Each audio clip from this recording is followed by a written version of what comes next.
ಪೈಸಾ ಮಾಡ್ದೆ ಪರಮಣ್ಣ ಪೈಸಾ ಮಾಡ್ದೆ ಇಲ್ಲ ಒಬ್ಬ ತಿಂದರು ಸತ್ತ ನಮ್ಮ ಕಣ್ಣು ಮುಂದೆ. ಹೌದು, ಇವನಿಗೆ ಕುಡಿಲಿಕ್ಕೆ ನೀರು ಸಿಕ್ಕಲಿಲ್ಲ, ಇಲ್ಲೆಲ್ಲ ಬಂದು ಸತ್ತ.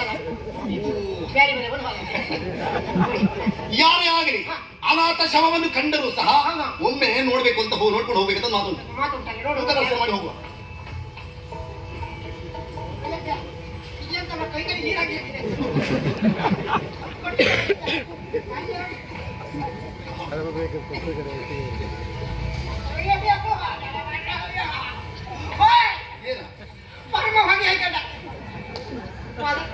ಭಾರಿ ಒಳ್ಳೆ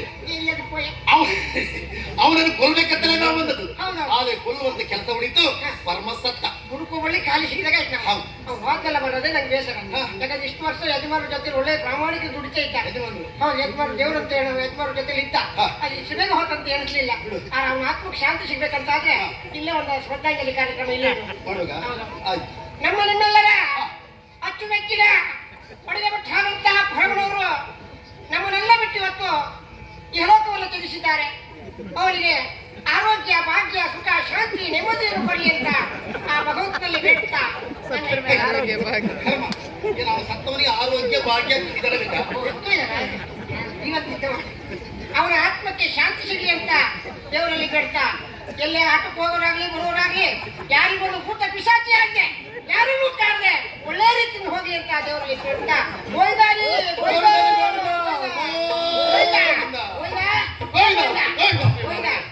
ನಿನ್ನ ಕುಟುಂಬದವ್ರ ನಾವೊಂದು ಆಟಕ್ಕೆ ಹೋಗಿ ಸತ್ತೋಗ ಮೊಟ್ಟ ಮೇಲೆ ಹಾಕಿ ಹೇಗಾಗುತ್ತೆ ಈಗ ಜೀವಂತ ಇರೋದು ಗೋಮಿ ಆಗ್ತೀಯ ಸರಿ ಇತ್ತ ಸೋಡ್ನ ಬಿಡ್ತೀನಿ ಅವಳಿಗೆ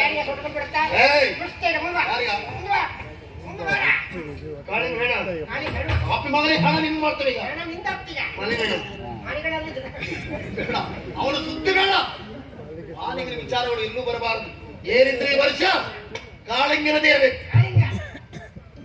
ಎಲ್ಲೋದ ನಿಮ್ಮ ದೊರೆ ನಿನ್ನ ಯಜಮಾನ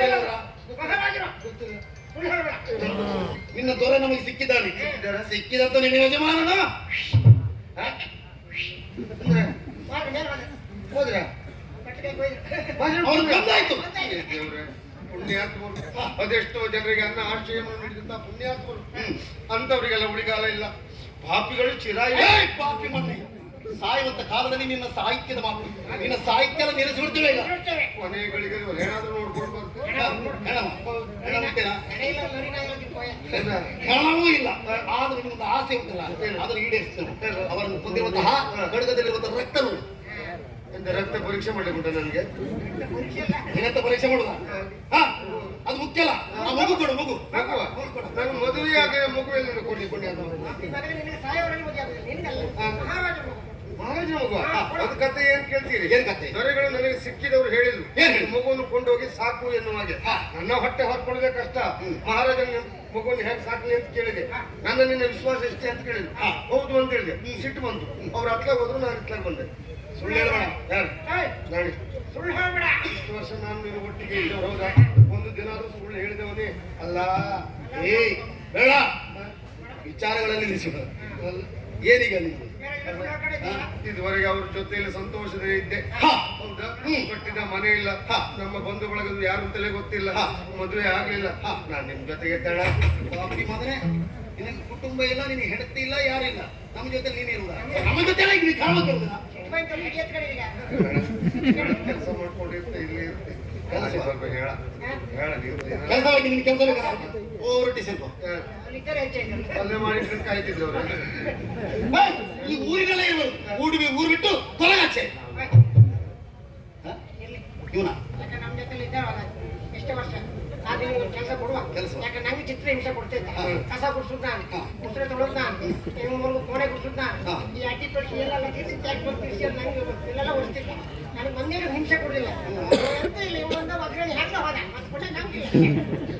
ಆ ಮಾತು ಖಂಡಿತ ಸತ್ಯ.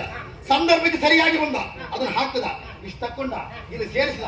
ನಮ್ಮ ಯಜಮಾನರು ದೇವರ ಹತ್ತ ಹೊರಟ. ಇವತ್ತು ಅದು ಇಲ್ಲ. ಹಾಗಲ್ಲ, ನಾಳೆಯಿಂದ ನನ್ನ ಅಗ್ರಣಿ. ನಾಳೆಯಿಂದ ಅಡಿಗೆ ನಂದೆ. ಯಾರು ಇವತ್ತು ನೀನು ಹೋದ ಮೇಲೆ ನಾಳೆಯಿಂದ ಅವನೇ. ಗಂಜಿ ಉಪ್ಪು ಎಷ್ಟಾಗೋದು ಗೊತ್ತಿಲ್ಲ ನಿನಗೆ ಎಂತ ಮಾಡಿ ಏನೇ ಕಾರಣಕ್ಕೂ ಸಹ ಇನ್ನು ಮುಂದೆ ಈ ಮಾಣಿಕ್ಯಪುರದಲ್ಲಿ ಧರ್ಮಾತ್ಮನ ವಿಚಾರಗಳು ಎಲ್ಲೂ ಬರಬಾರದು. ಇಲ್ಲಿನ ಸರಪಂಚ ಕಾಳಿಂಗ, ಕಾಳಿಂಗನ ಎಡಗೈ. ಎಡಗೈ ಕೆಲಸ ಕೊಟ್ಟಿಲ್ಲ ಹುಡುಗ. ಅವ್ರು ಎಡಗೈ ನಾ, ನನ್ನ ಬಲಗೈ ಹೋಗು, ನನ್ನ ಎಡಗೈ ನೀನು. ನಿಮ್ಗೂ ಎಡಗೈ ಬಿದ್ದೋಯ್ತಾ? ಎಂತ ಮಾಡ ಅವ್ನು ಹೇಳ್ದೆ ಕೇಳ್ಕೊಂಡಿದ್ದೀನಿ. ಗೊತ್ತಾಯ್ತಲ್ಲ?